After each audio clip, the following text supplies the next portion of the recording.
And this hangout is on air and live. And my All goodness, right. Woohoo! yes, We all are live. these prompts we keep getting from those who are in control, those who designed the system that we are participating in. So, how are you this morning, Barrett? It's a kind of chilly day for July here in the Midwest. Yeah, I said to someone yesterday it's the coldest July 1st I think I've ever experienced. Yeah, it's just been bizarre, and I think tonight it's supposed to really dip down into the 40s, and so I think Summer is being very shy this year. She's just not wanting to make her grand entrance yet.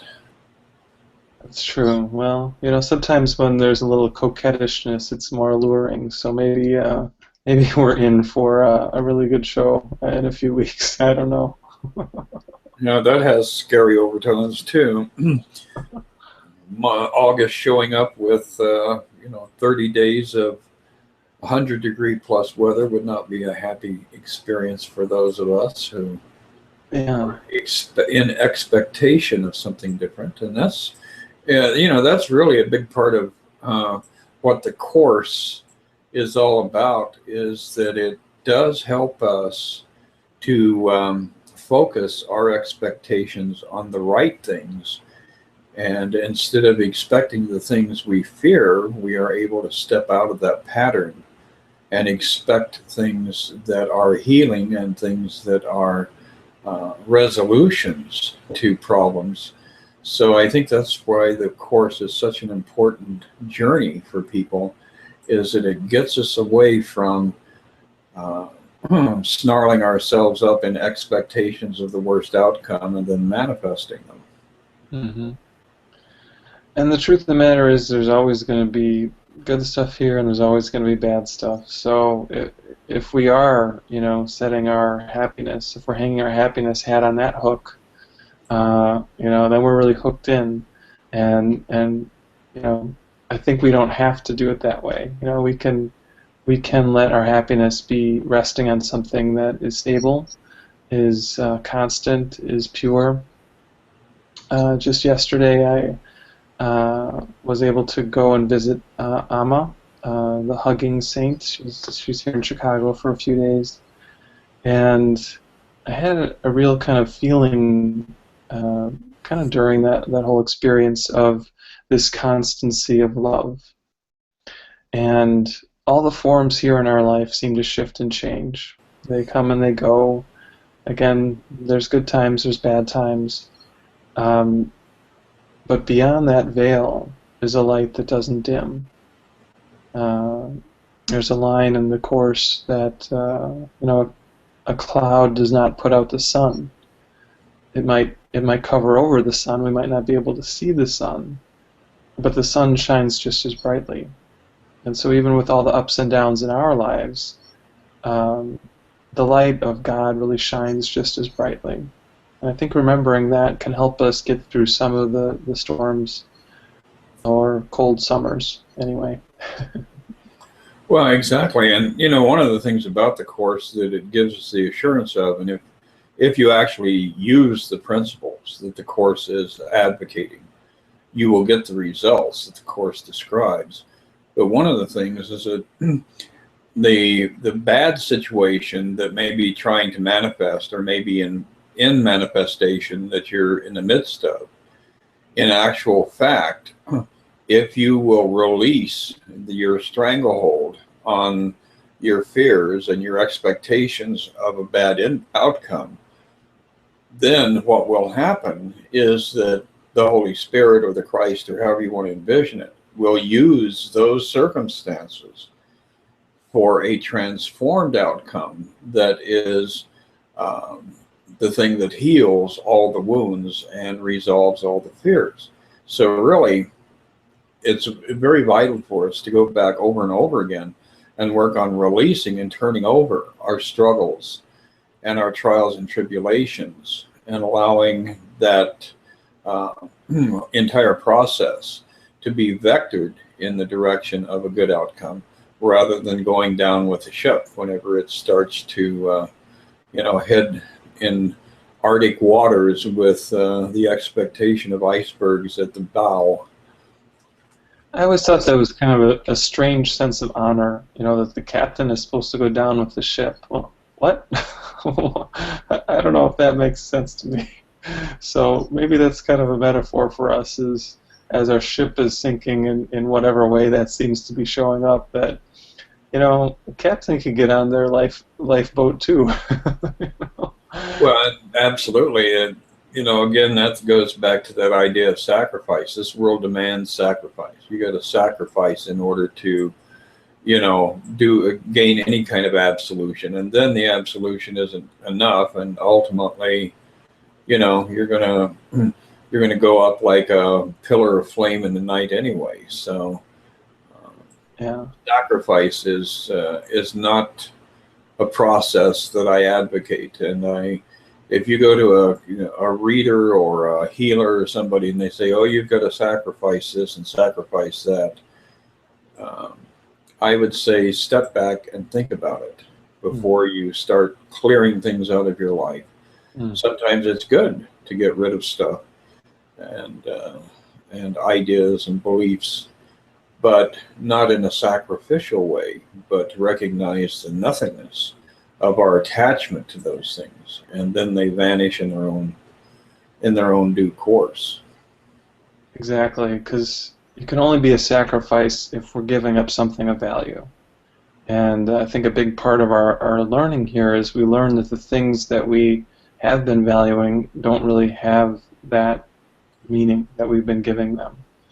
And as we make that shift within, then it changes from it being a sacrifice to give it up to being a joy, to being a release, to being a relief, that we're no longer holding on to these sharp-edged children's toys, as Jesus calls them. These thoughts of fear and guilt that it seems so alluring, but so does that hot iron that most of us tried to touch at some point in our childhood too. We got burned when we touched it.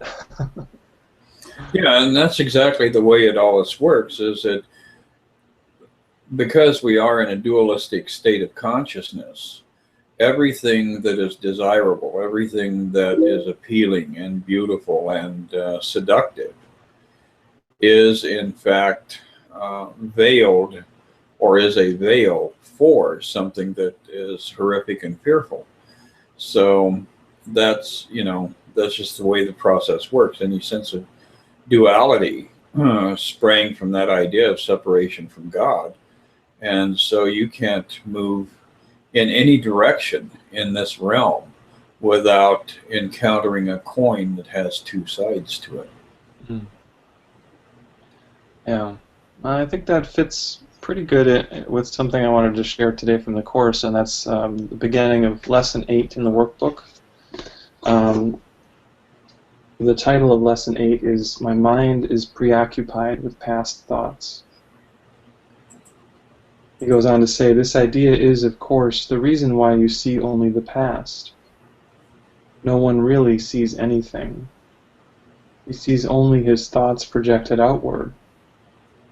And I think that's a really important point, is that, we're always judging the things that we're experiencing here. And this overlay of judgment that is on everything prevents us from really being in the present. So oftentimes in the Course, Jesus is talking about how that we have a certain amount of mindlessness. And this is what he's talking about. He's talking about our unawareness of all that we're really going through. It's almost like there's this soup that we're kind of experiencing the world through. And the soup is all of our thoughts, our preconceived notions, our kind of knee-jerk reactions to the way things are showing up. And we can't really interact with the world around us even on a clean basis because of this soup that's always around us. And as we begin to see it, then we can begin to shift it. We can begin to find more peace around it. So it is about kind of really being honest and acknowledging what is going on for us.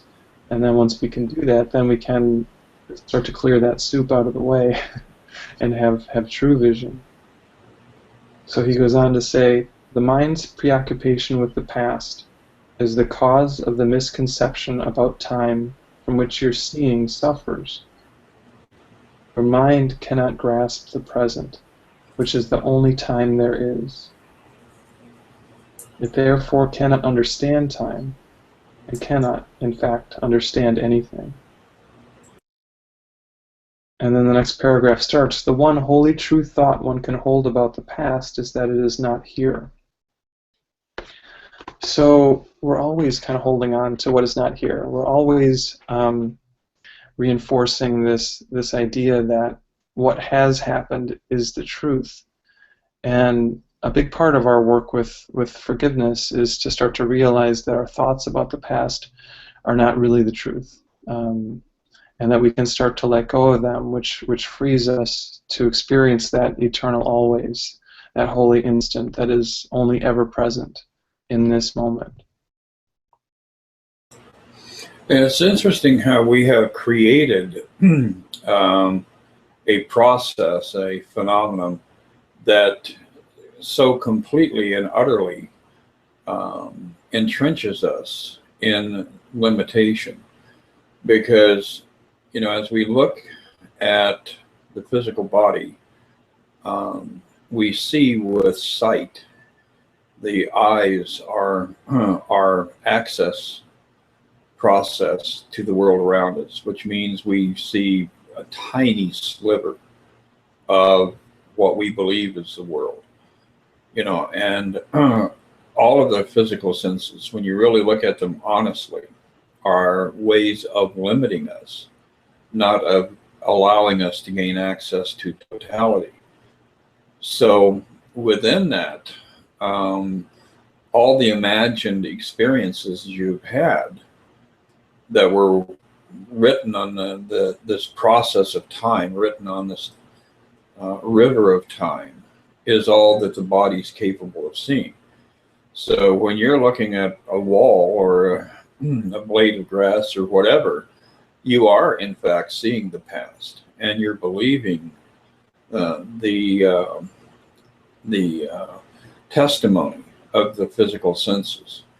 So that's why it is always, always, always important to recognize that when you're attached to your body, when you're entrenched in your body, you are witness to a small, small, small sliver of your perception of reality. And that is already gone. It's already past. So, wow, when you compound all these different concepts or realizations into one big ball of wax, I know that for me, I just want to close my eyes and step into the present as often as I possibly can. Yeah, and it is an ongoing practice. But to kind of bounce off of one of the things you were just saying, I think it's really helpful to remember that our physical senses were made by us to prove that the separation from God is real. Because what do our senses say except I am not one with that? You know, there's me and then there's other. Whether it's our eyes, which show us something else that is out there, that is not here. You know, our ears, which give us sounds that say there's something somewhere else and it's not here. You know, all of our senses do that in some way. But when we realize that that's the purpose of the senses, you know, we can still see and hear and do everything that we do here. There's no sense of needing to feel bad about any of that. But we can realize that we don't need to buy into that story that the senses are delivering us. We can see the world around us. We can experience our lives here without believing that any of it is actually apart from us. And a lot of times that's hard because we look around and we see problems. We're like, well, I don't want to be one with that. But as we really begin to own all of who we are, then we see that we don't need to push anything away. That being with all of it helps us to know all of us. Yeah, that's exactly right. Um, and, ultimately, all of the disaster that we have created is, in fact, being utilized by the Holy Spirit to restore us back to that place that we have allowed ourselves to forget about.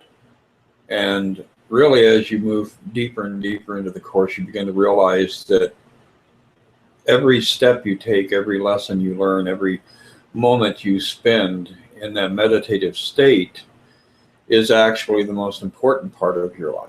And the other stuff is just negotiating the mechanics of getting through the day without, running into somebody on the freeway, or going without giving the body the little bit of sustenance it needs to, get through the day. So whatever our tasks are, we can do those in a very impersonal way and look at it as just a diversion that allows us to participate in this realm long enough to help bring healing to the overall condition of the self that God created, which is us.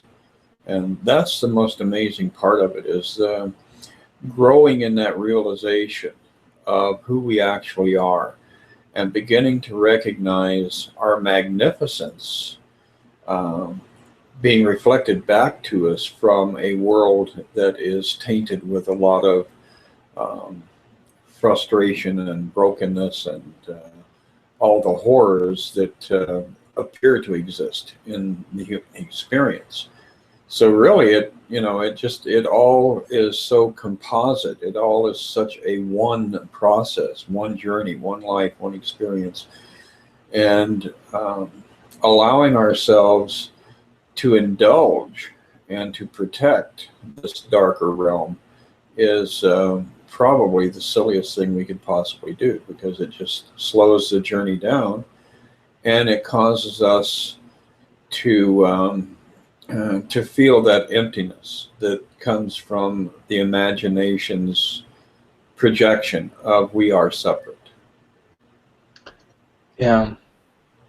It's amazing what a dedication we have to those crazy ideas, though. We see them and we just stick to them. And I think along that line, the point that I'd like to make is just that we have such a deep dedication to our loneliness, to our sense of separation. The process is not always going to be smooth for us. Even when we say, I want to feel that love all the time, when I want to open up into the truth of who I am, the ego is going to kind of throw its temper tantrums, and I think that's normal. So I think being gentle with ourselves as we keep going, knowing, okay, well, oops, there I went again. I judged someone. I spoke a word of anger, or maybe a lot of words of anger, and then saying, but I am still innocent. None of this has actually had an effect on that eternal love, so that we can kind of re-engage the world in a kind way as we keep remembering that deeper truth. Exactly, and we can get past that compulsion to try and drag the broken, patched up, banged up ego into the presence of God, because that really is one of the things that we have to distance ourselves from, our belief that we can continue to be who we imagine ourselves to be and be restored to truth. We have to be willing to surrender that and join in one with the Christ. I mean, imagine if you could perceive the world through the eyes of Jesus right now, or the eyes of Buddha, or the eyes of all of these different profoundly evolved souls that have gone before us. What a difference that would make, and how easy it would be to allow the ego to just shrivel up and blow away like dust in the wind. Wow, I think that's a great note to end on. This remembering to see the Christ in everyone, or the Buddha, whatever that image is for you. I know I like that idea, and when I can remember to do that, it definitely changes things for me. I find just a little more lightness in my step, and if the Christ is in everyone, all of a sudden I only have friends. So, yeah, you take that idea for the rest of the day, the rest of the week, and practice it. That's great. Absolutely, and that's what makes it so much fun. It's learning to not trust our sight or our vision or our hearing, but to stand firm in looking for the truth in others. And then there's that enigmatic uh, image that's given to us in Course about the great rays that are shining forth from every person we meet. So maybe next week we will chat about the great rays and getting to that point where we can see them. All right. And I think that's a good idea. We could have a new sitcom, and we could call it "Everyone Loves Rays," the Great Rays, instead of "Everyone Loves Raymond." I don't think that's going to fly, but it was, a happy thought nonetheless. All right. Yes. Exactly. So, well, we'll get our own network someday, and then we can make whatever TV shows we want. So. Absolutely. Well, Barrett, I will see you in 1 week, if not sooner, and happy 4th of July. I mean, Yeah, you have a happy 4th of July too. Happy Independence Day to everyone.